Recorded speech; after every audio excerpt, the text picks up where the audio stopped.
And you are locked into the Andrew Gosser Show right here on 103.9 WYAB, our 50,000 watt blowtorch, sending our radio signal far and wide across the fruited plains and delta of Mississippi. It's beautiful, everybody. My name is Andrew Gosser. Today is Wednesday, the 19th of November, 2025, and we are streaming on Rumble, and we are streaming on X, and we are streaming on YouTube, and we are streaming at WYAB.com. So for all of my friends in Nevada, Illinois, Wisconsin, up in Tupelo, listening all around the state and the country, if you can't get the radio signal, you got it online. No reason not to miss the Andrew Gosser Show or the Clay Edwards Show or the Kim Wade Show or the Lindsey Beckham Show or the Chip Matthews Show or any other quality programming that we are putting out here locally for Jackson, Mississippi and the state of Mississippi. If you're not on X yet, you should be. In my opinion, it is one of the best places to get news, and I'd appreciate it if you follow me. It's just at Andrew Gosser, AndrewGasser. And what are we here to do? What is the mission on the Andrew Gosser Show? It's standard. We are here to equip the saints. Who are the saints? Y'all are the saints. You're going out there doing the hard work. And we continue to profess that gentle answers turn away wrath, and harsh words, well, that brings pain. It incites anger. And in a world where it's all about firing people up, getting them motivated to do something, there's real challenge in that. Real challenge in that. And it just seems that the more and more we go down this road, the angrier and angrier everybody's getting. It's not good. It's not good. I'm sitting here and I'm looking at the stories for today, and there are so many great stories. But I think we're going to delve into Charlotte, North Carolina, because Brother William, if you're out there listening, you are going to want to hear the second hour. Charlotte, North Carolina, absolutely insane what's going on there with ICE.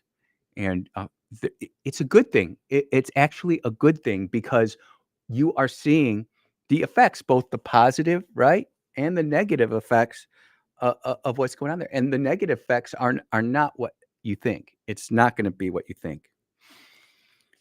Yesterday, I hit a real nerve with so many of you. If it wasn't the most texted to or communicated with issue I've ever brought up on the radio, it's definitely in the top 5. And that is Sharia law. I didn't realize this. I mean, I don't agree with it, but it's one of those things where I talk to people, and it's not like it comes up in everybody's list of issues to go out there and talk about it. But I think people are starting to see the writing on the wall. I think they're starting to see their mothers and their aunties with hijabs on just to get along, just to get along, just get along. But what's even scarier is they're seeing their daughters and their granddaughters in burqas. And it's coming. If you go look in Austin, Texas, and in the Dallas-Fort Worth area, 24 new mosques and 2 Sharia courts established. And we're going to have to talk about that because I have reached out to some people. Hey, what's the deal with Sharia law in Mississippi? If I trust AI, Google AI, it says that Sharia law is not banned in Mississippi. And we're going to have a talk about that. The Epstein files, it's amazing how all that drama goes away just after you do what the people wanted you to do as far as just putting the files out there. People will make their own decisions on the Epstein files. I've seen all sorts of people sending me pictures of Epstein with Trump, pictures with Clinton with Trump. pictures with other people with Trump. I don't care about the pictures. I never want to see any of the video that is out there in some cubby hole somewhere because all those sickos always hang on to that crap. Disgusting humans. I mean, there's a lot of good news with Mississippi, and I'm not going to be negative, but the place we are going to start off with, if you thought I was going to start with Brother Kingfish and Jackson Jambalaya, you would be right. I love going to Kingfish's site in the morning. It's part of my routine. I've got about 15 to 20 different websites that I hit every morning, and then I have 5 or 6 that are on a rotation where I try to always expand my places where I get ideas and news stories from, but I don't check them every day. It's just awesome. Amelia's checking in saying, "Good morning, good show. Liked and shared the stream." If you haven't liked and shared the stream and you are one of my online listeners, man, that would be awesome. I sincerely sure would appreciate it. But Kingfish comes out with this story from Sid Salter: why small rural states such as Mississippi lose under term limits. And it's not that I struggle with this. I used to think one way about it, but now I'm for a different way. And I'm always challenging myself on my beliefs. Is my current belief the correct belief? I never worry about my beliefs spiritually. I'm good to go there. I'm going. But I did have one of my friends who I was discussing with this morning talk about, you know, term limits are a lot like the filibuster. In that the filibuster, we want to keep it there. We want to keep it the way it is, just like people want to keep Congress the way it is. But if we implement term limits, we're going to change Congress. Well, we want to change Congress because we feel it's messed up. We don't, or we want to get rid of the filibuster because we want to change the Senate because things aren't happening quick enough for us. And what does that come back to in microwave generation? They're upset when they got to cook something for a minute and 30 seconds and not 30. It's baffling to me. No one wants to invest the time, energy, effort to make stuff happen. But I want to spend a segment or two on term limits, and I want to read some of these things and give you my ideas.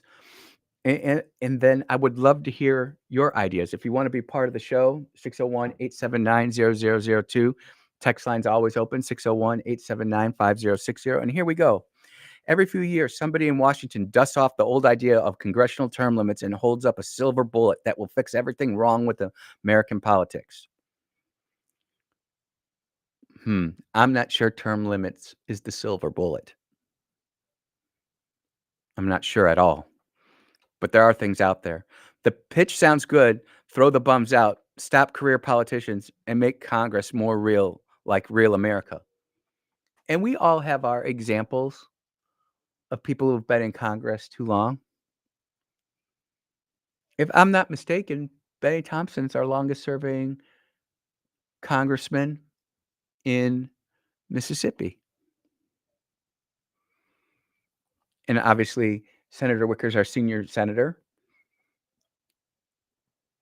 But listen, it gets good right here. But down here in Mississippi and other small rural states, the kind of reform would do us more harm than good. The truth is, term limits might sound like a cleanup act, but in practice, they'd shift power away from the places that already fight to be heard and hand it to those big coastal states that already run most of the show.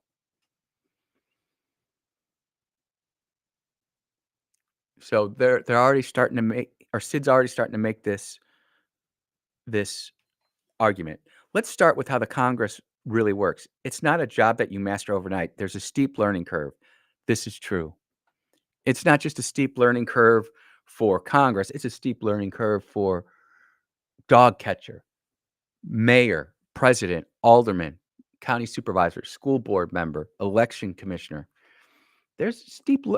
Is there any job out there that doesn't have a steep learning curve?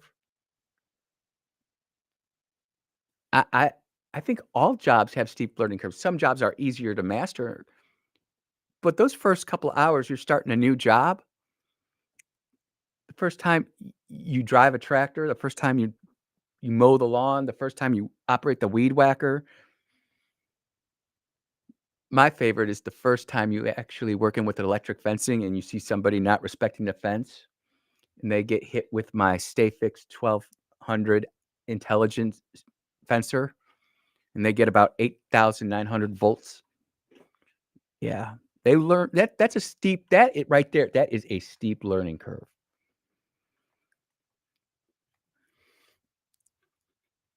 He goes on to say, when Mississippi has a senior senator or representative sitting on appropriations or agriculture, the state noticed federal dollars flow. And this is something that we've talked about. Mississippi is a receiving state, not a giving state. And having people on appropes, that was the big one when I was in DC. As long as the appropriators were for it, it just seemed like the other committees just went along with it. The system, as our founding fathers envisioned it, is not working. It's broken. It's not correct. Not just from the congressional House side, but the Senate side. I think the Senate side is the most broken. But it's broken because Americans broke it by allowing their senators to be elected by the general public and not by the House and the Senate as the founding fathers and the framers did that. The framers did this for a very explicit reason. Many people here know this. Some of you don't. And I'm not trying to judge anybody or pull anybody back. I'm just letting you know. The reason the framers did this is they wanted the people to have a direct voice into their government. That's why you have the House every 2 years. It's so that you can have the maximum contact and influence with your local state rep. The senators were there to represent the state, specifically the governor, the Senate, and the state house. The state Senate and the state house. And it brought up interesting dynamics. Dynamics that treated America so well for so long. And now we are seeing the poisonous fruit of that amendment to the Constitution that did that. Am I saying I don't want people to vote on things? No, absolutely. But I do think that when we go back to the framers' original intent, with respect to the Senate, I think that is the correct way to go. And when we're not doing that, when we're not going down that road, we are opening ourselves up to foreign influence. We're opening ourselves up to corruption. We are, and look, the things I'm saying are not controversial. When we have brand new board of supervisors, people get into office. You notice how they're in there looking, they're energized. They want to have that job. They want to find the things that are wrong and try to fix them. Congress was never supposed to be a lifetime achievement award. Senator Schumer back there since forever. I mean, President Biden was there since forever. These are career politicians who worked their way up through the House and through the Senate. And ultimately, President Biden ended up being president. Now, you can say that he wasn't a good president, and we would probably agree with that. You can say that he wasn't fit for duty. I would agree with that. And it's not because he wasn't fit for duty because of his policies or his brain wasn't there. Can we just be truthful about that? No one's sitting there arguing whether or not he wasn't allowed to run for office or be in office or wasn't even a bad president. I would say he was a bad president because of what he did to the border and immigration and tax policy and COVID and the coup. But there are people out there who will not believe that. But even some of Biden's strongest supporters admit that he wasn't all with it there for the last year and a half, 2 years of his presidency. Terrible. And we're stuck with that. look, we're just starting to break down this term limit thing. I do have some other stories I want to get to, but I want to make sure that we discuss this completely so that when we're going out there talking about this with our friends and neighbors, we have the full understanding. You are listening to the Andrew Gosser Show. We will be right back.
Oh, yeah. Welcome back to the Andrew Gosser Show right here on 103.9 WYAB. Quick sip.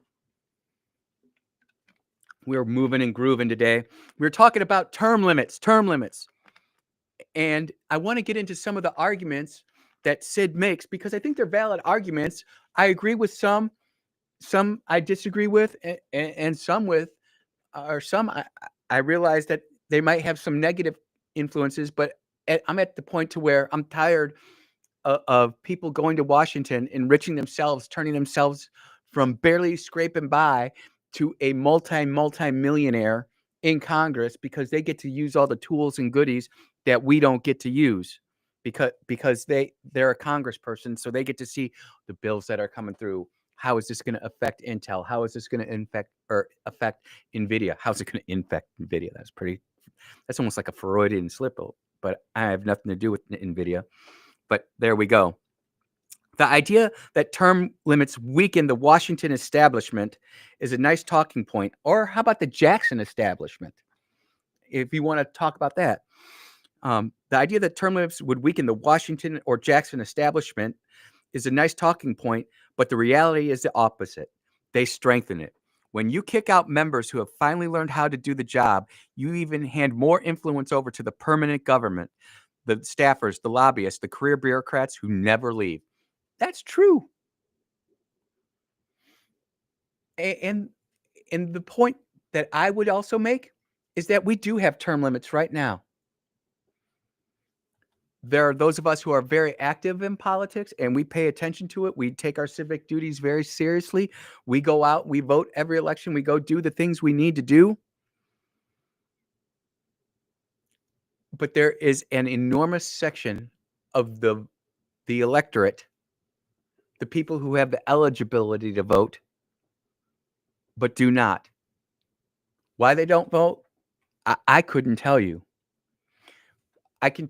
What I can tell you is that my 3 boys and my daughter and my wife all understand that when it comes to election day, you're either getting out and voting early and you're letting me know. I actually don't check on my boys anymore. They're hooked up. They're walking down their road. But in the beginning, I was like, let me see you at the polling station. And they would. They'd send me a picture. Dad, look at me. Great. Awesome. Gen Z, Zoomers, love them. Millennials love them. But there's so many who don't go, and that's where the power lies. It's the people who don't go. Or then there's this other insidious part of the voting electorate, the illegal aliens who shouldn't be voting but are. And they're voting directly against the American people and their interests. But Sid's right. If we just go ahead and chop all that off, the lobbyists, the staffers, the career bureaucrats never leave. That is only partially true. If there is enough of a turnover, a big enough turnover, many of those staffers, career politicians, bureaucrats, they're out of there. I know I'm not going to hire them. I didn't hire it when I was a county supervisor or as a highway commissioner. Did we make some mistakes? Yes. But were we way better off for it? Yes. I just had a constituent of mine.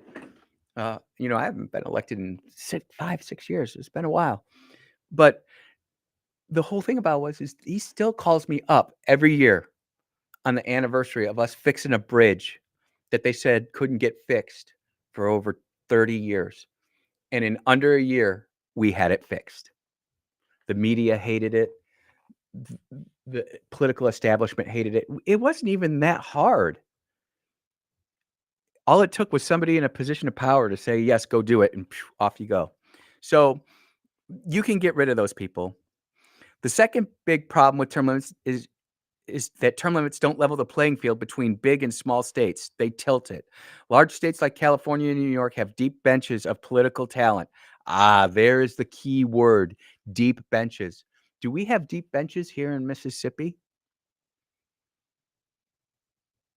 Do we have deep benches inside not just the Democrat Party or the GOP, but inside our legislative bodies?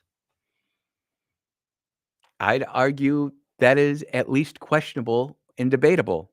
Some people will say, yes, it's strong. Others will say, no, it's not.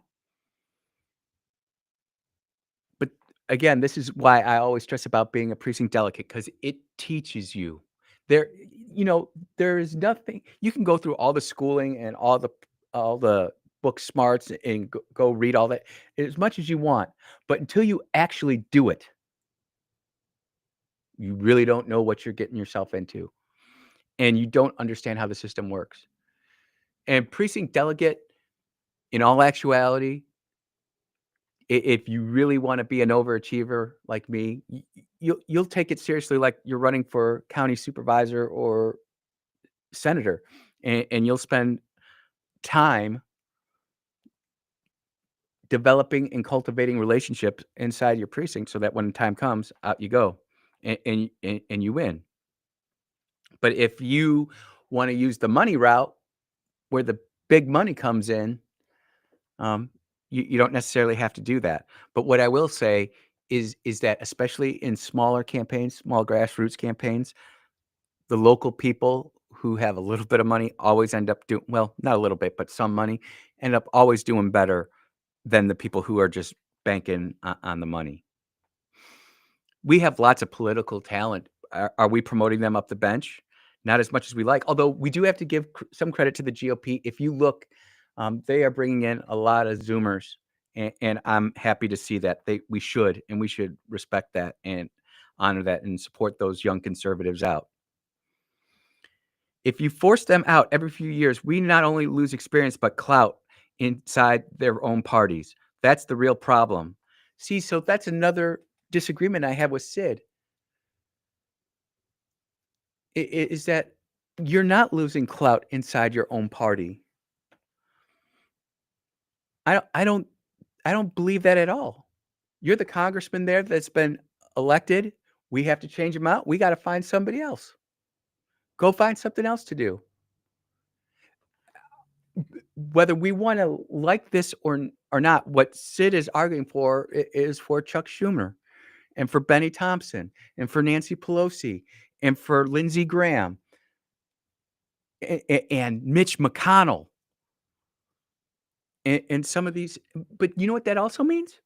It's about time for people like Ted Cruz and Rand Paul and other senators who we like and appreciate to move on too, or at least get them back the Senate the way it was and start working on the House. Ultimately, Sid, I think we do have, term limits. It's just a matter of us showing up to the polling place and doing our job and building a bench so that congressman and I'm not targeting any state rep, state senator, congressman, senator. I am not here to inflame that. I'm not supporting any of that, but that's how you get the change you want, by meaningful challenges, by people who are taking this seriously, who have worked on it for years to get ready to go out and do this.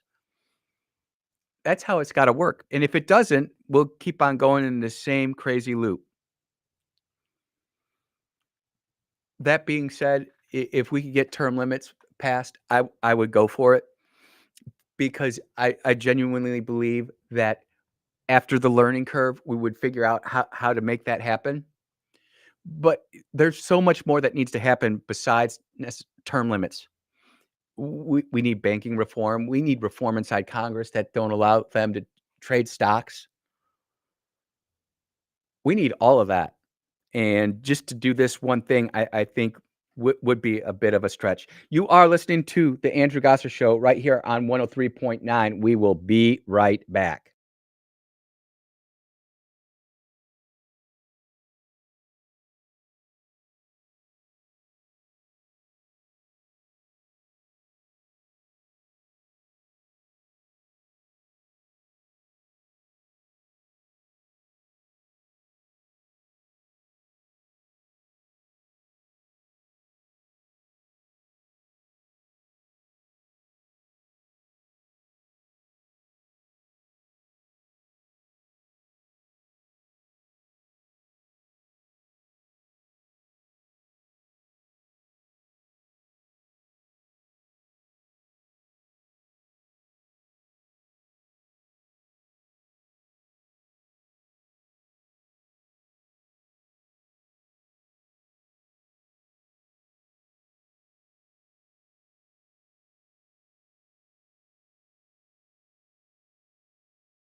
Oh, yeah. You are listening to the Andrew Gosser Show right here on 103.9 WYAB. I will not let you down.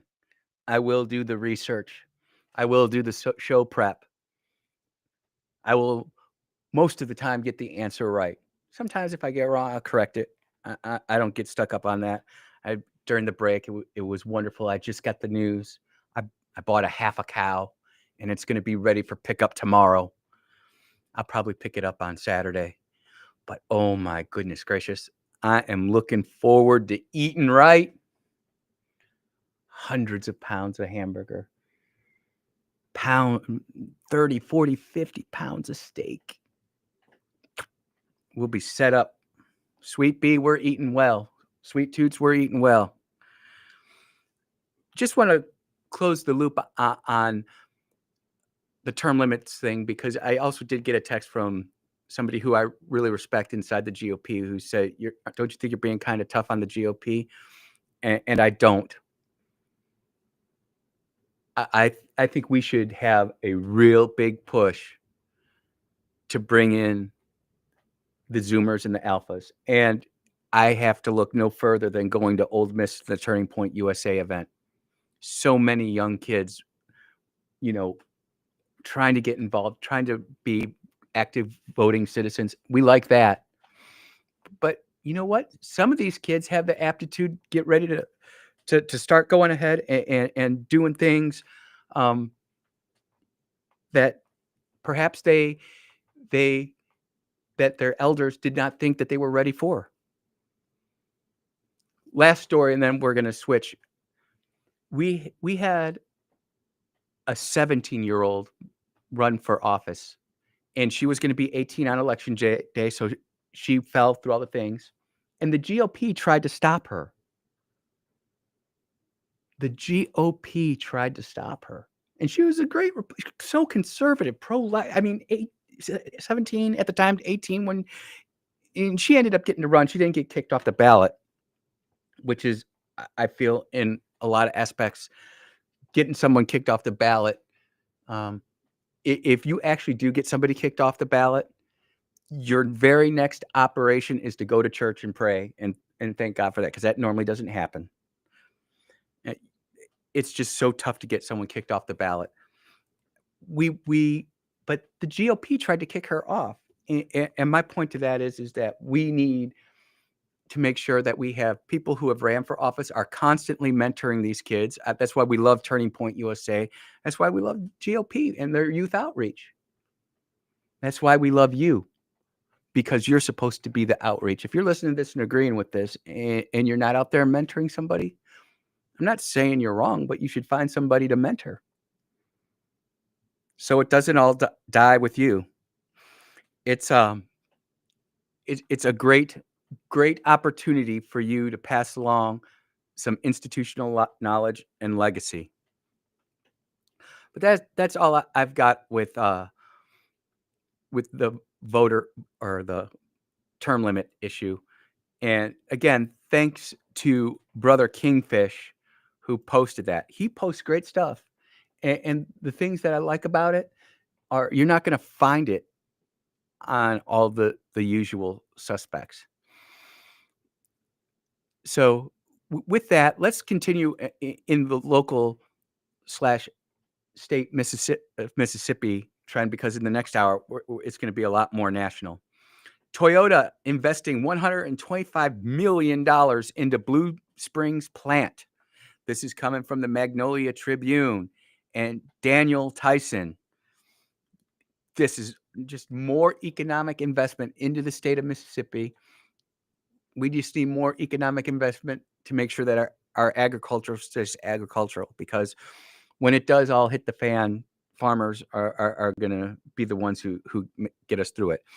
As part of Toyota's recent commitment to invest up to $10 billion in the United States over the next 5 years, the company announced Tuesday a $912 million investment and 252 new jobs across 5 manufacturing plants to increase hybrid capacity and bring hybrid electric Corollas to its production lineup. And the investment, it just goes on to report that the investment was not just Mississippi, but West Virginia, Kentucky, Tennessee, and Missouri. Bunch of red states there. We're being truthful. Some say Mississippi's a purple state, and some days I feel like it, but we're whether we like it or not, we've got that R next to us.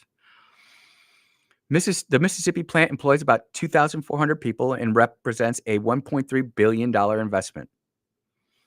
Of course, Governor Reeves is excited about that. You know, he's done whether you like Governor Reeves or not, when it comes to bringing in not just new businesses, but businesses that are already existing here and getting that reinvestment in,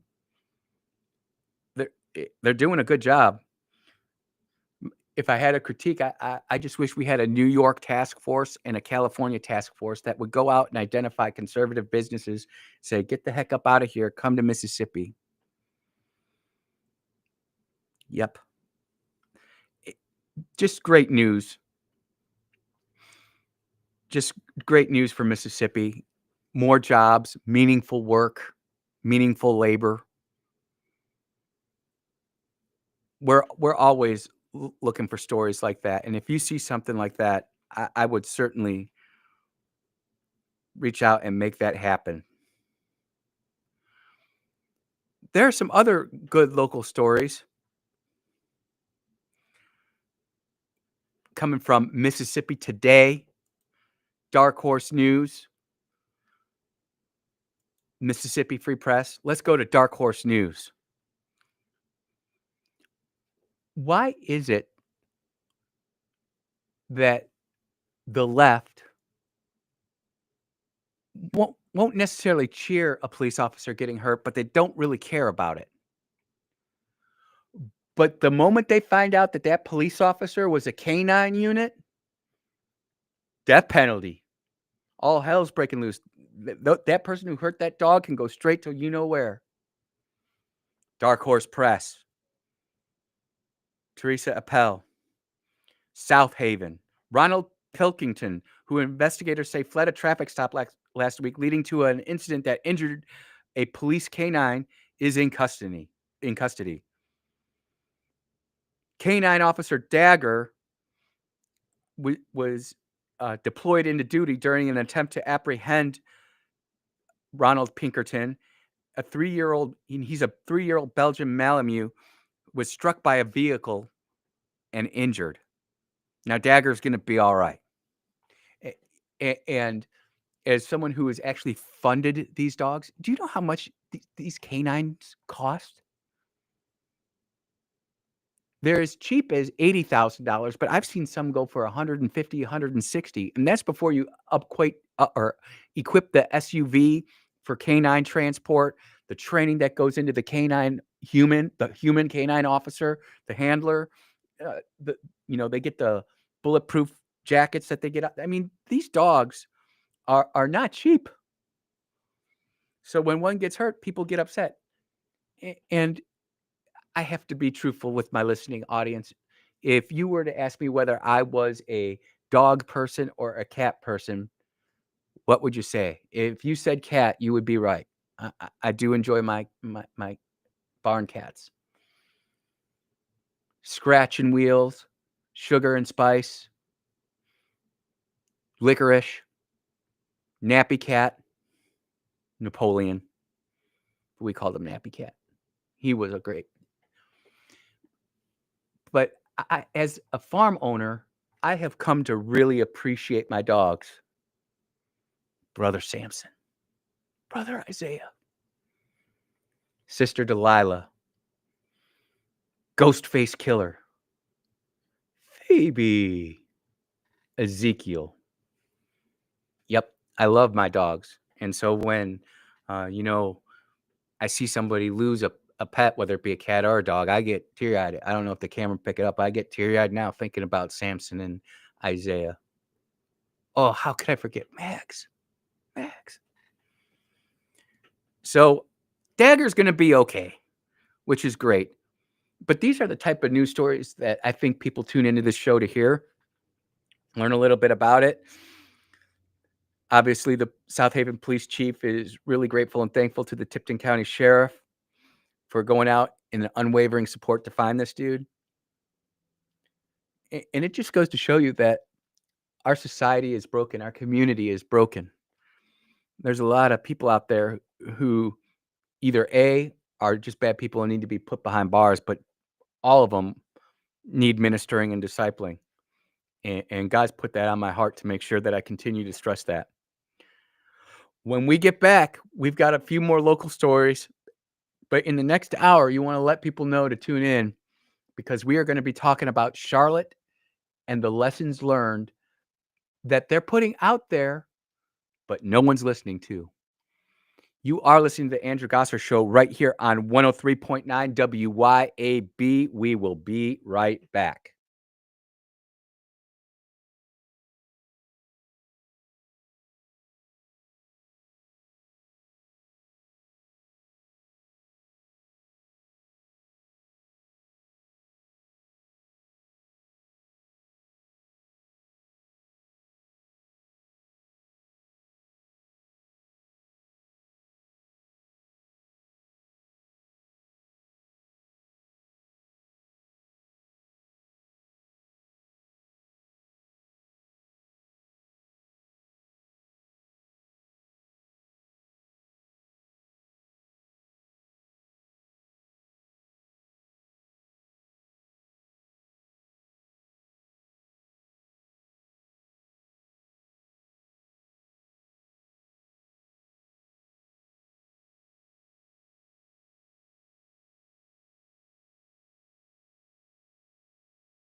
Oh, yeah.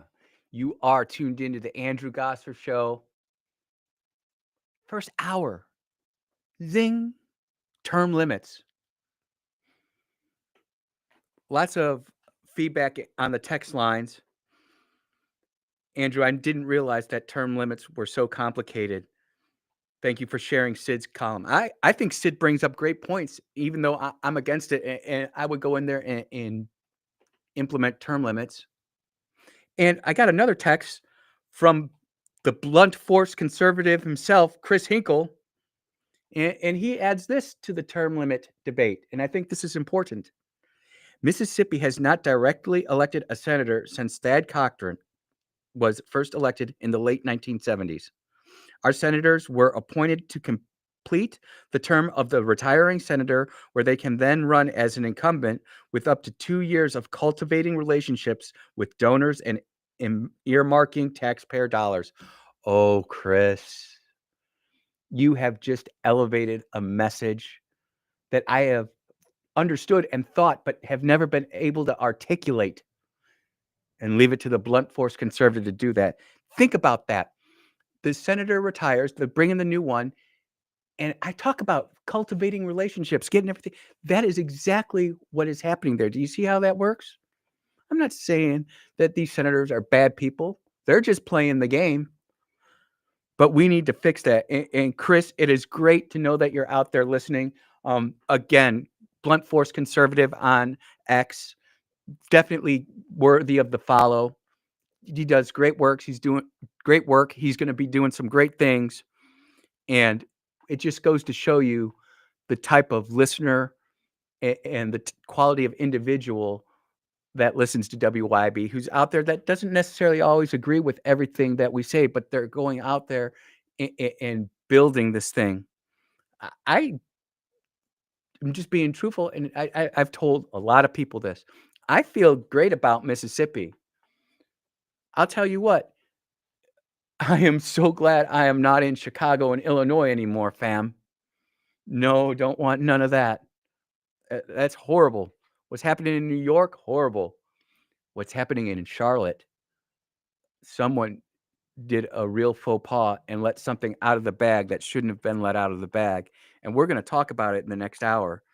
It's going to be fantastic. Other stories that we still have to get to. Epstein. Epstein, President Thune of the Senate, John Thune, man of his word. He got it fired up, and it's on its way to President Trump's desk. Now, we don't know everything that's in it. We don't know if they're going to start carving out little exceptions for people. We don't know that for sure, but we'll figure it out. Bottom line is anybody who says they know MAGA, they might know MAGA, but don't think that just because you know MAGA, you know what MAGA is going to do. Because we are all a bunch of strong individuals who have our own ideas and beliefs. We have goals that we want to achieve, not just nationally, but locally. We've got to get to that point where we get past our president, our congressmen, and our senators. When are we going to realize it's more important to be looking at our county board of supervisors, our school board? That's what this all comes back to. You are listening to the Andrew Gosser Show on 103.9 WYAB. We will be right back.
Hey everybody, Tim Burchett, Late Vote Series to censor delegate Stacy Plaskett. She's the one that was received a sizable contribution from Epstein, which apparently is legal. I'm not sure, but she also is the one who was texting with him during a committee hearing, getting instructions on how to better attack Trump from Epstein, sending her the text.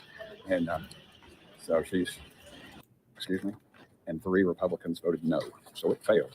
And what they did was they cut a deal. They cut a deal on an ethics vote on a Republican, and that's just wrong. If everybody ought to stand on their own. If we're truly, we don't care whose party these sex offenders and all this other stuff are in, we're going after them. Then we start cutting deals. To me, it's really disgusting. I get disgusted about some things, but this is one that's really, really bad. You've got some people on there who are chairmen of committees and things like that, and that's the kind of people we put in leadership. It's bogus and it stinks. And the first opportunity I get to speak to our leadership, I will give them a piece of my mind, and I doubt it will go anywhere. But they're the most sewer dwelling people. Some of these folks, not all of them, but some of them are. Hey everybody, Tim Burchett.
Jesus.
Boom. Yes, you are. You are tuned into the Andrew Gosser Show right here on 103.9 WYAB. That's us, the 50,000 blowtorch, 50,000 watt blowtorch. We're out there. We're making it happen. Today is Wednesday, the 19th of November, 2025. And we are streaming on Rumble, and we are streaming on X, and we are streaming on YouTube, and we are streaming at WYAB.com. So if you can't get the signal, you're inside a building, they put that new paint. I don't know if you've heard about this, but people are actually, remember how we used to complain about the lead being in the wall, in the paint, and our Wi-Fi signal couldn't get out? Now there are people painting their rooms so that they're not tracked. So if you're in a building that blocks out the radio signal, you can't get that, you can always link into the internal Wi-Fi net and hear us that way.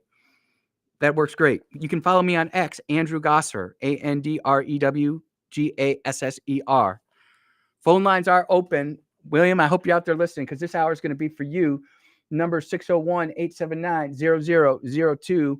Text number is 601-879-5060. And what are we here for? We are here to equip the saints. We are here to equip the saints. You know, we need godly men and women in Congress, because if we don't have godly men and women in Congress, we have bad things that happen. And this just goes back to what we were talking about in the last hour with term limits. I realized I wasn't even going to play any sound today, but this just came through, and I heard it on the news, and it took 5 seconds of what this congressman said to drive anger, to drive hatred, and didn't play the whole clip. So now you've got a bunch of people running out there who have this 5 seconds of what this congressman said. And I'm not like that. And as you know, well, I have never personally spoken to Tim Burchett. I do consider him a friend of conservatism and a friend of the program. And I'm just going to play what he said, because people, I'm telling you what, this is the kind of stuff that just infuriates me. When you hear about certain votes, have you ever wondered why your congressman voted a certain way, and then you get all ticked off because they didn't vote the right, well, not the right way, the way you thought they should have voted? Here, just listen to this. Hey everybody, Tim Burchett, Late Vote Series to censor delegate Stacey Plaskett. She's the one that was received a sizable contribution from Epstein, which apparently is legal. I'm not sure, but she also, if someone got a donation from Epstein, how would you feel about that? Personally, I would say if they've got 1 or 2 donations from somebody who was questionable, hey, don't do it again, return the money, carry on. But that's not what this person did. Listen to what she did. is the one who was texting with him during a committee hearing, getting instructions on how to better attack Trump from Epstein, sending her the text. And so this congresswoman was texting Jeffrey Epstein during a congressional hearing on attacking President Trump. Now that's a problem right there. And look, here's the fact of the situation. Everybody has their, I'm holding it up to the camera right now, camera 1. Everybody has their anxiety device. Everybody's got it. If you do not think that these Congress critters and these senators, your county supervisors, aren't getting texts during the meeting and doing stuff, you're crazy.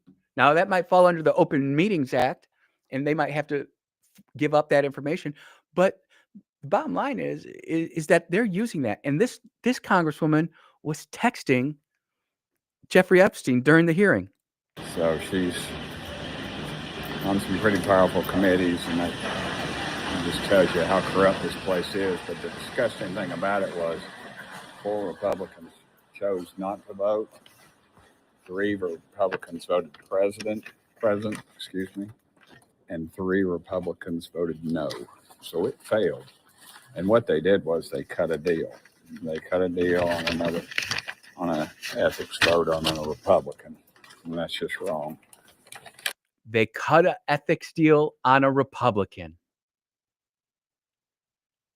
No. You know what? To all my black brothers and sisters out there, where's the justice? That is a word that is very endeared to the black community, and I respect it. They do seek justice. There's no justice here. None. Let's finish this up. And this is a longer clip.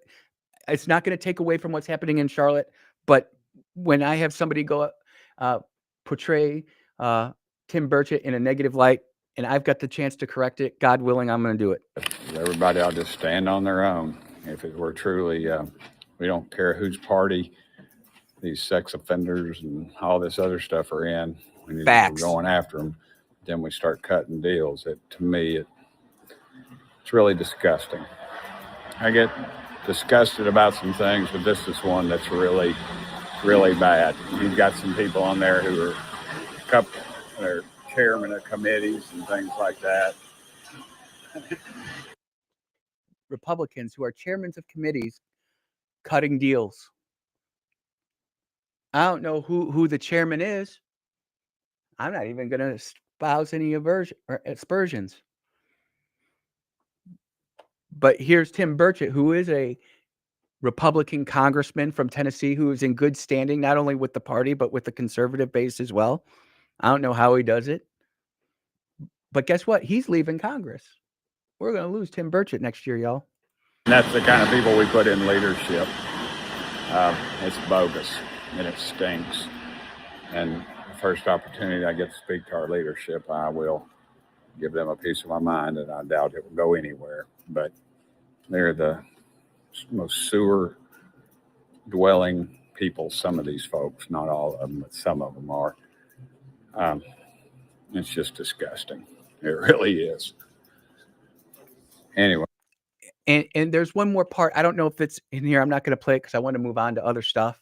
Well, actually, no, we are going to finish it up. I'm just going to spend this first segment on Tim Burchett. I promise the next two segments will be on Charlotte. You're going to want to hear it. But Tim Burchett needs to be heard because what CBS News is doing to him during the break is not accurate of what he actually said, and you need to hear it. I still thank y'all for sending me here. We got to keep fighting. We quit, and we lose the whole deal. Remember Reagan said we're one generation away from losing our country.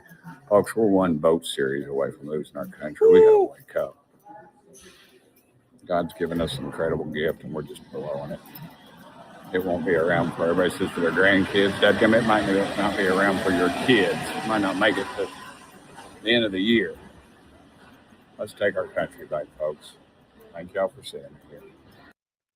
That is Congressman Tim Burchett from the great state of Tennessee. And it's funny because I always get to see my listeners when I'm out at the doctor's office when they see me. Hey, Andy, how you feeling? You doing all right? Give them the thumbs up. But this was probably 2 or 3 weeks ago. They're like, how did you find Tim Burchett? And I've known him for a while. But it kind of surprises me when some of my listeners don't follow the same people I listen to. And it's not any knock on them. It's a knock on me.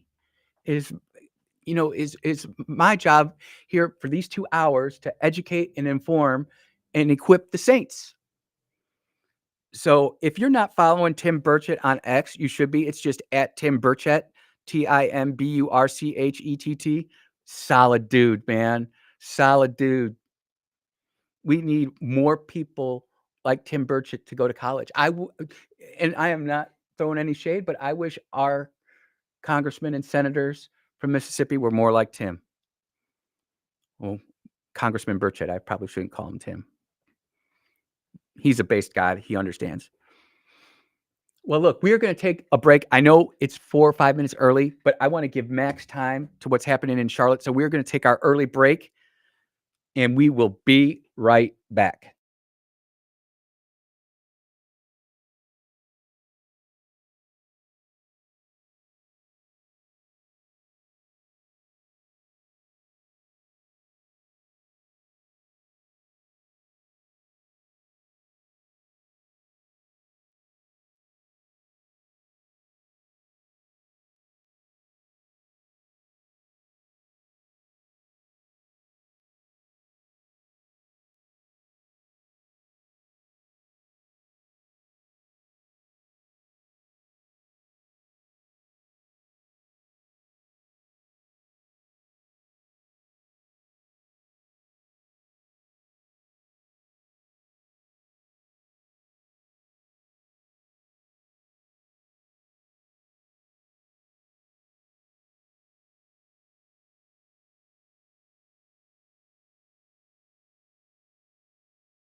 cowbell. Yeah, that's the Andrew Gosser Show. We're bringing the cowbell. We are definitely going out there, shining the light of truth, not worried about the consequences, doing so with a gentle tongue, not harsh words, just spitting truth. And if the words do offend you, that's not on me. That's on you to reconcile within your own spirit.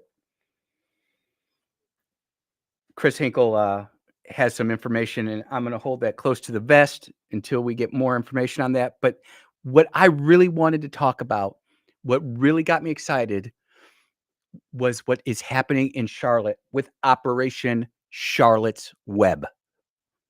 Now, if you are not familiar with what's going on with Charlotte's Web, let me tell you.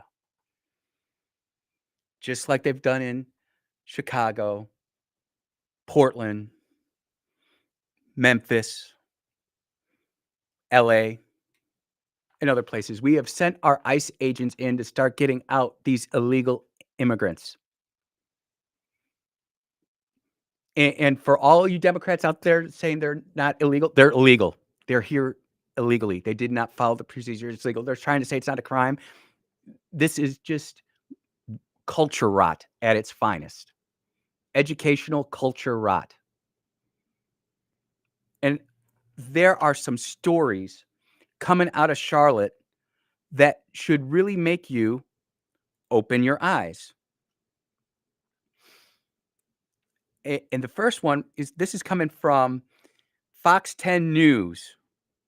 Doesn't give the call letters out there, or I would.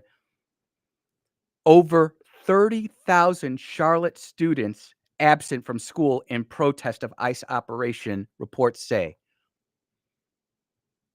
This is the updated headline.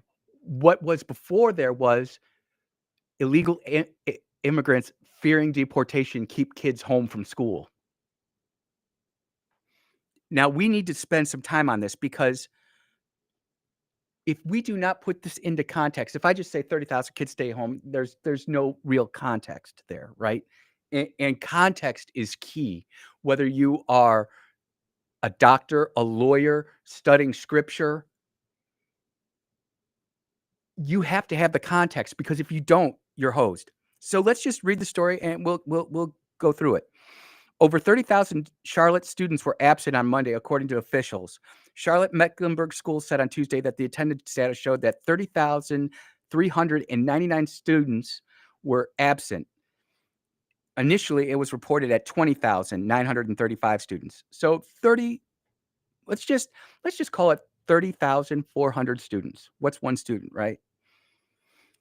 30,400 students out to lunch on Monday. I wonder how many were off yesterday and today. I'll be looking for that. We got to start a school tracker now. Charlotte Mecklenburg Schools did not say if the absences were connected to the ongoing immigration operation in the city. Well, if it wasn't, what the heck was it? 30,000. Has anybody ever heard of 30,000 students walking out of a school district in Chicago? I've never heard it in Chicago. I've never heard it in New York. I've never heard it in LA. I'm just thinking off the top of my nugget, what are the biggest school districts out there that would have that? I've never heard that. During the first two operations on Saturday, November 15th and Sunday, November 16th, 130 people had been arrested, including a record-breaking 81 arrests on Saturday. And that's the end of the story. They have truncated this. They are burying this. They do not want you to know about this, because the truth of the matter is that this is exposing the real costs on not just a community, not just a city, but the effect on the Queen City, the effect in the Black community. And I got some numbers here that are going to make you look at this, and I hope you see the damaging effect that illegal immigration has, not just on America, but this would be any country.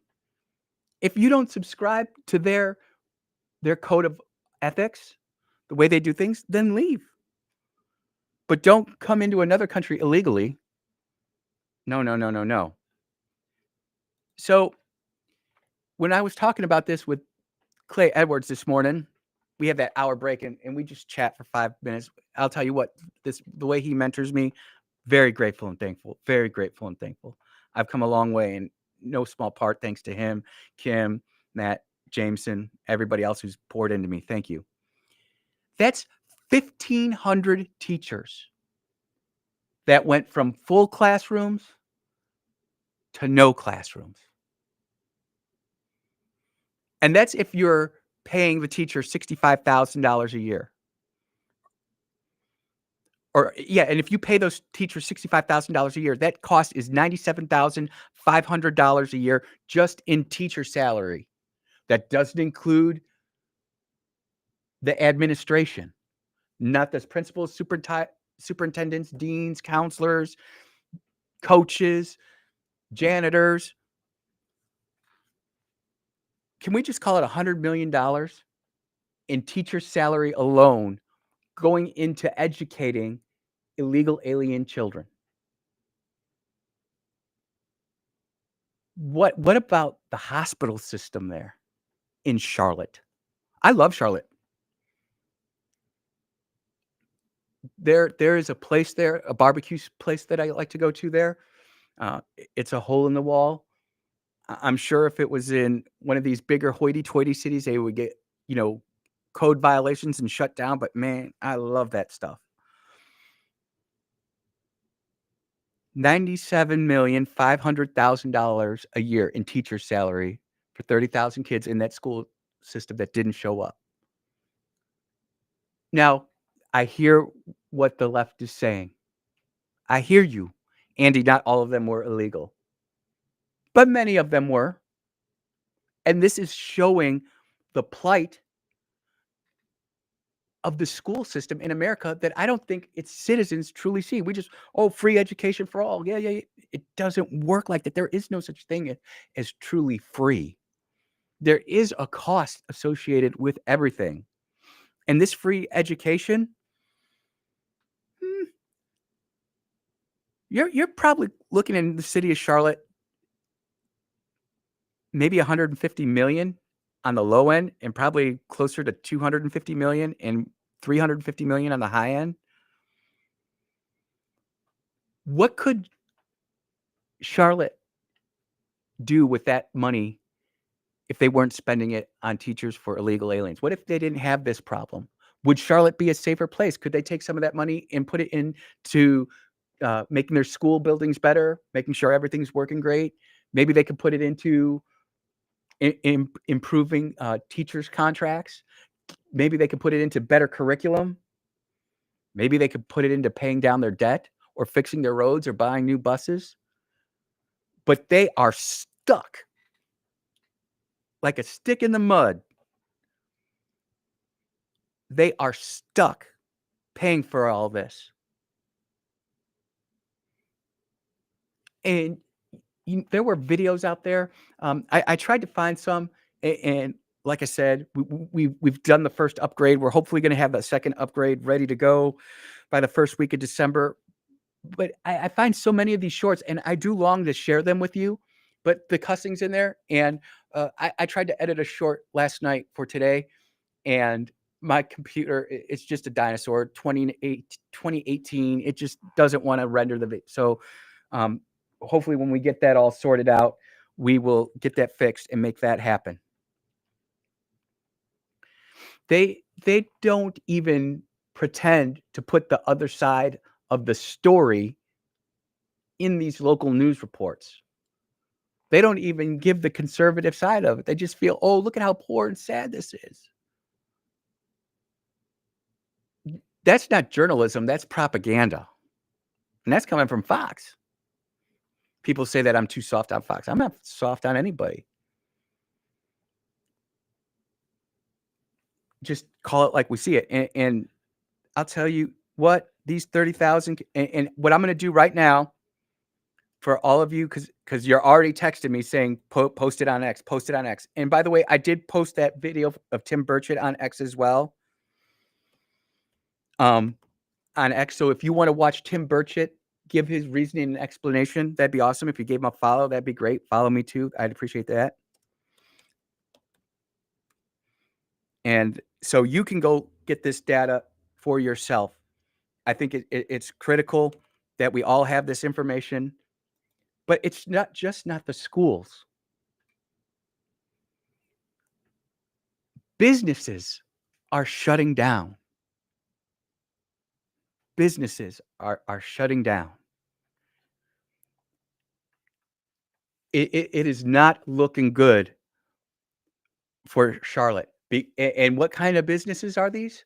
These are types of businesses that, quite frankly, would absolutely empower, embolden, strengthen, free the Black community. This, and I've got audio in the next clip, or in the next segment. I'll play it if it doesn't have any cuss words in it. I want to make sure. I'm pretty sure it doesn't, but I'm not. I don't even want to take the chance. I got great responsibility here to make sure that the FCC doesn't blow me up. But you can see it. And what type of opportunity? You know, Brother William, this is all what you were talking about on the phone, man. With the data centers, not necessarily the job of operating the data center, but helping build it, the construction work, the lawn care, the maintenance. William, you are an intelligent man. You see it, and I don't even know if we agree on everything. We probably don't. But I appreciate people who force me to adjust my view on things, that make me think about it a little more. If there are 30,000 kids out of school, how many parents does that mean? How many parents does that mean? Well, you could at least say 60,000, 30,000 men, 30,000 women. You could have twins and trips in there. So there's some. Please, Democrats, don't play that nitpick BS. That means that there are at least 60,000 illegal aliens inside Charlotte, taking medical resources, taking educational resources, taking transportation resources. They are providing a service, but could those services that they're providing be provided by Americans? Oh, the Americans don't want to do it. That's just because we're lazy right now, and we've been trying to live off our generational wealth for the last 15 years, and it's not working too well.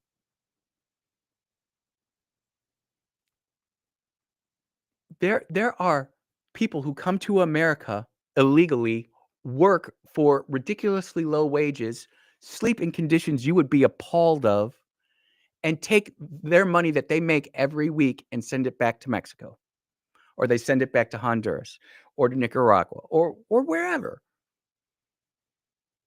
They are making money. And do you see how they take that money and they take it out of the U.S. circulation? That money is no longer being spent in Charlotte, North Carolina. That money is now being spent wherever. It is creating, not only is it taking that money out of the community, but now it's denying the job opportunity of a young person to start a business like that. A lawn care business, an auto detailing business, a restaurant, a construction business.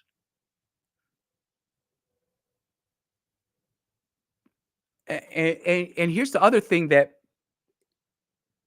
Americans don't want to come to terms with the illegal immigration problem that we have. Those men and women who show up to those jobs who are illegal immigrants are grateful and thankful for the jobs that they have. And they bust their butts. They move. They work hard. I had a buddy who was working at one of the chicken processing plants here in Mississippi when the busts went down, and ICE came in and did that.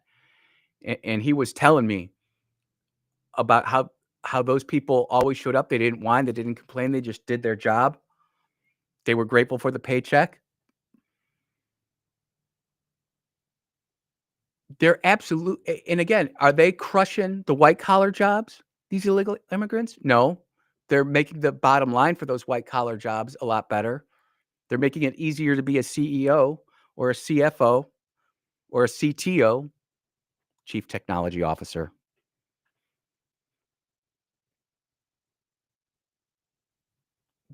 They are providing a benefit to these companies that are not acting ethically because they're not hiring people that they should be hiring. They're hiring illegal immigrants. And ultimately, whether you want to agree with trickle down economics or not, it all trickles down. And the poor people are getting screwed pretty heavily. I would have said the Robin Williams line, but I'm trying to get myself better.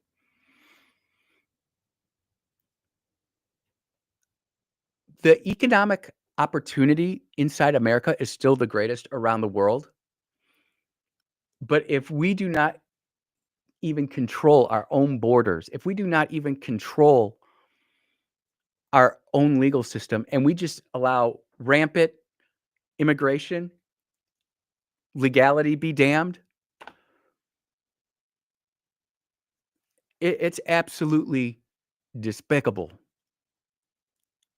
And the Black community is is fighting right now for these illegal immigrants. But the truth of the matter is that population is the one that's hurting the Black community the most. And I'm not being racist. I'm not being hateful. I'm not throwing any harsh words out there. I'm just telling you the truth.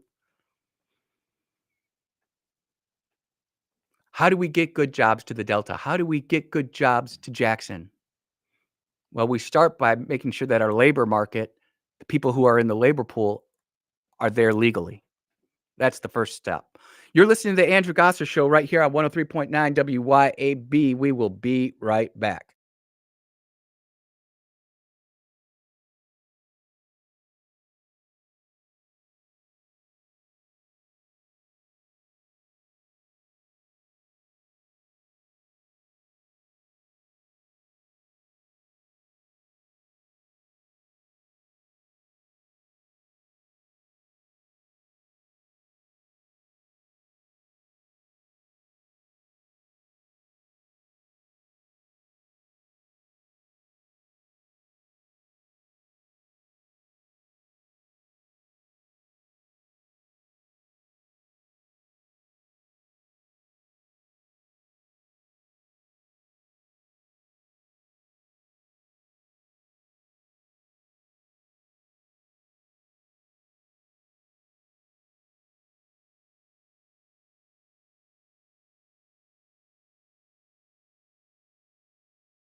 And we are back right on the Andrew Gosser Show. Brother Eric checking in saying, could you imagine?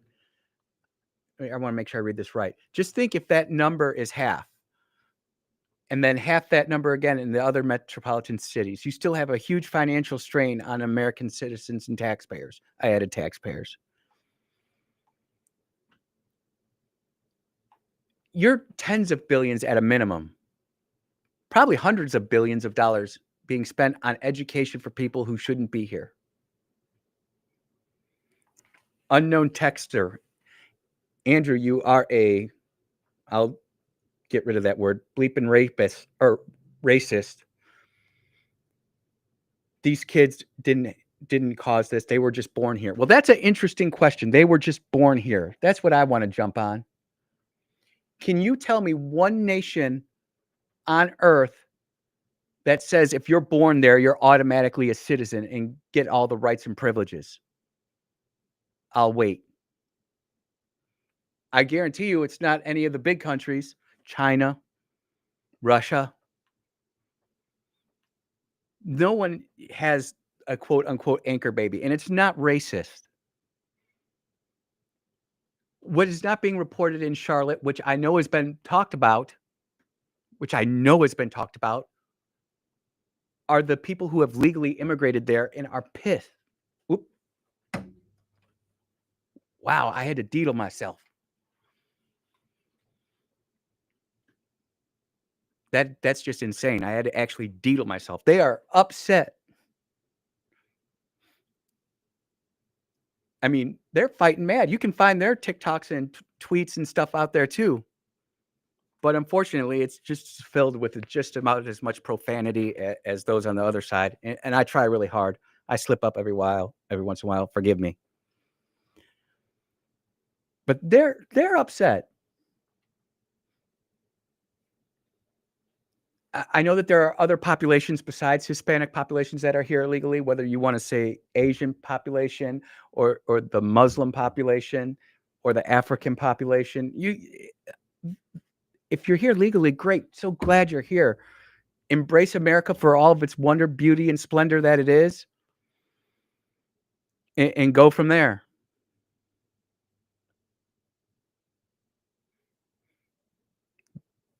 This illegal immigration, it hurts. Not just me personally, but I can see how it's hurting so many people, and they don't understand why a nation would allow itself to be overrun with, invaded by people who don't even love this country, who don't want to go ahead and embrace what made us so great. Instead, they want to drag us down to where they came from. Look, I love the people of Afghanistan. I actually enjoyed Kabul. There are a couple places I know I'll never go to again, but if I close my eyes, I can literally see myself walking in great people. But that doesn't mean that I want to bring their culture here. And we are going to start talking about Sharia law in the future. We are going to start talking about the caliphate and the ways that it maneuvers and operates, perhaps in ways that we don't even see, that many of us conservatives fall. Maybe that you should, man, you guys are hilarious.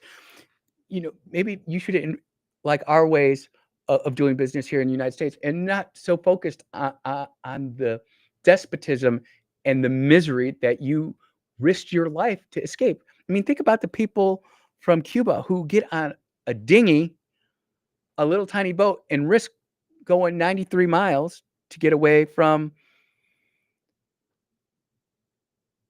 tyranny. It is that way. Everybody is laughing. I'm glad the deedle button worked. That's good stuff. Look, I can sit here and rant and rave about what's happening in Charlotte, but my desire for you all is to get the fact that we are now actually seeing cities quantifying the cost. and they don't even know that they're doing it. I'm sure once they found out that 30,399 students were absent,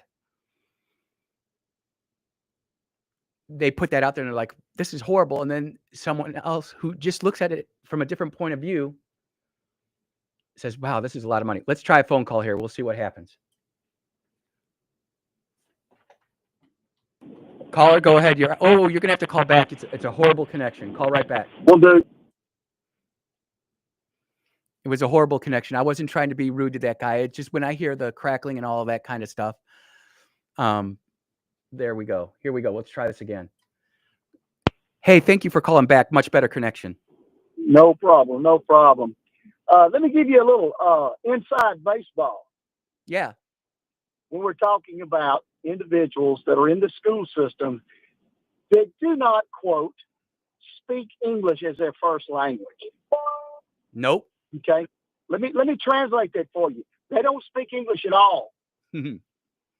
There's a lot of students who don't.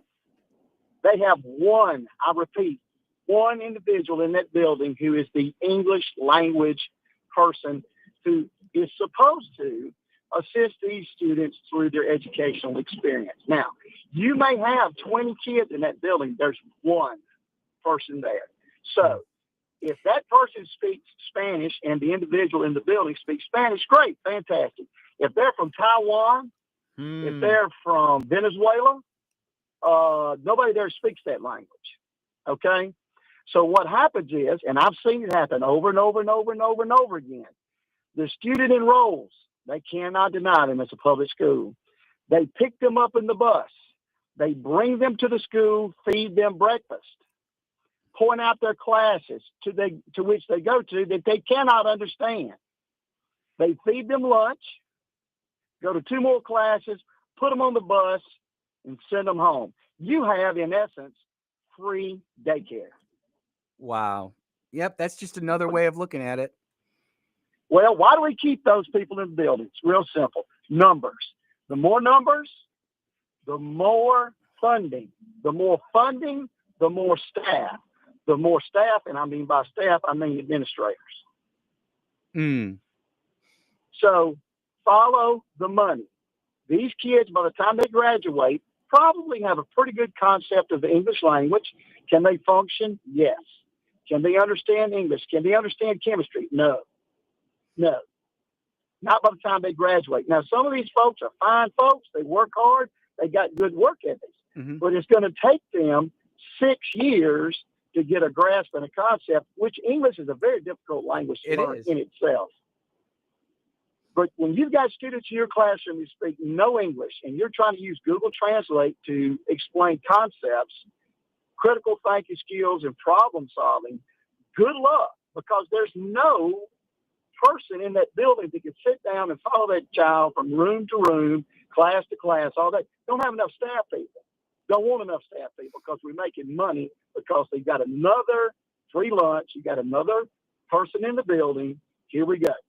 Yep. So and those, there's a little inside baseball for you. You know, thank you for the call, brother. I really appreciate it. It's really enlightening how you put that in there. I'm going to finish this up off the air and go to the break real quick. Thanks, my man. All right, buddy. Sounds good. Yep. He's totally right. It's a daycare kind of thing. And here again, who's getting hurt in this? There's actually multiple victims. Number one, it's that child, him or herself, who can't speak the language and can't communicate. But it's all those other kids in the classroom who are losing the opportunity to learn because teachers having to go out of their lane to go ahead and teach these kids. It's just what it is, right? It's taken away. And those kids are never going to learn English. That's why English should be the main language. It's not because we're being racist or anything like that. It's the way we communicate. And you're in America, you should speak English. You think if you go to China, they're going to start going ahead and catering to you? Maybe on the front end to make it look good for their fake media. But no, they're going to force you to go down their way of life. Look at the Uyghur Muslims in China, how they're put into internment camps. Andy, can you really say that? Yes, I can. Anyways, it's just a bad deal that's happening over there. We need to go ahead and start really focusing on the true costs and presenting it to people who can go ahead and put it into their own vision, and they can sit there and say, this is the real cost of illegal immigration. And of course, there's always going to be haters and stuff like that. You're just going to have to deal with it. But we're in a tipping point, just like Congressman Birch had said. We're one generation away. We might be a lot closer to being away than not. You are listening to the Andrew Gosser Show right here on 103.9 WYAB. We will be right back.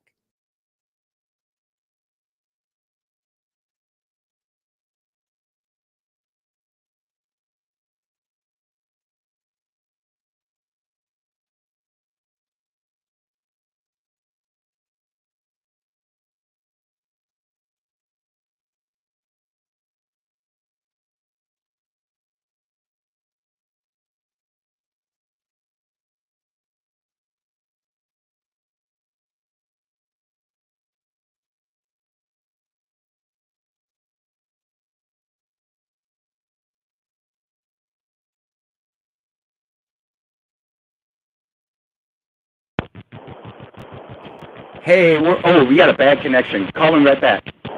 Yes, sir.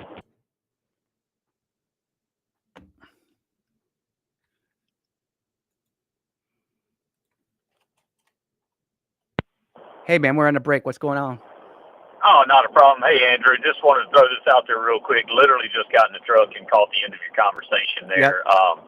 As someone, I know you've been a lot more places than I have in the world, but I actually got a chance to go to China several years ago. Yep. And I can assure you they are not pandering to anyone else with any Spanish or German or American on any menu, Nope. street sign, accommodation, nothing. And on top of that, if they wish to learn English, whether you're an adult, a kid, or whatever, they put you in the same classroom. God. It's the wildest thing you've ever seen. You'll have 50-year-old people in there with 4-year-olds learning English in the same classroom. It is because they don't look at it as, these statuses or faux pas like we do. Oh, this kid's 17. He's still in 8th grade. Well, it just means he's an idiot, right? They don't just pass you along. Over there, you don't want to make the cut. Hey, we got 1 billion more people standing in line that want to work. Mm-hmm. And so, yeah, this whole catering because they want other people to accept them or they want to be part of the international community, that's some BS. Yep. Thank you, brother. Yes, sir. Have a good one.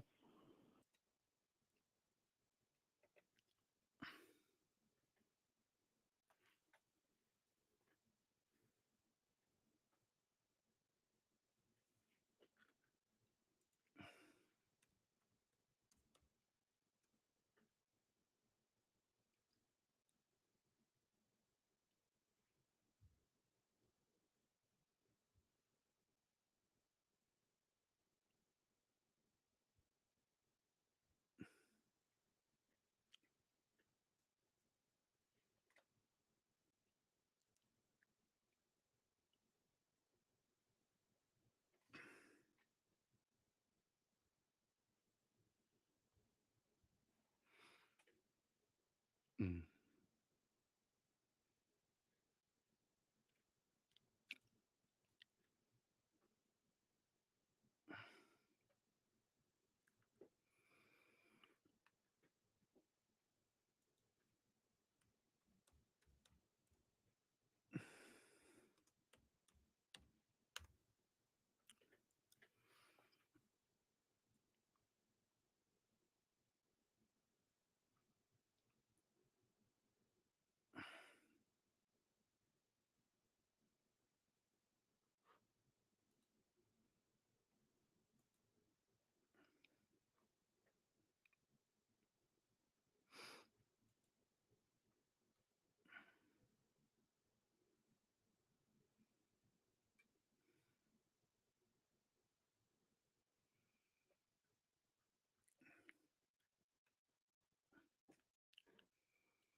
And we are back for the final segment of the Andrew Gosser Show.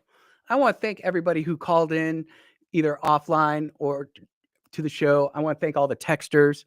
I want to thank all the people in the chat. They're hilarious.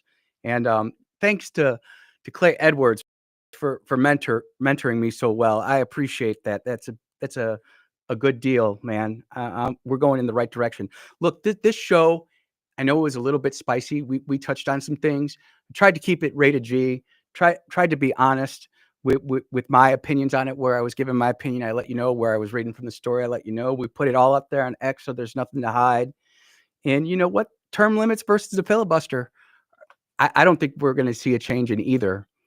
But what does scare me is a lot of these limitations that were put in place by our founding fathers, by our government, were never expected to be challenged in the way that they're being challenged today. And so perhaps some of the strategies that are used to combat this are not something that you or I would agree with, or maybe not symmetrical. It's an asymmetric attack. But we have to be open to that and realize what's going on with respect to this immigration problem, with respect to the Epstein files and how Congress people are elected and what they're doing. I did get a text saying that they think that the person who they're trying to censure is Corey Mills, is the Republican congressman who's next for the Republicans to be censured. And no, the U.S. Congress is not going to be censuring a senator, but good try. Look, it's been a great show. We'll see you all in another day or in 22 hours. Take care, everybody. Be blessed.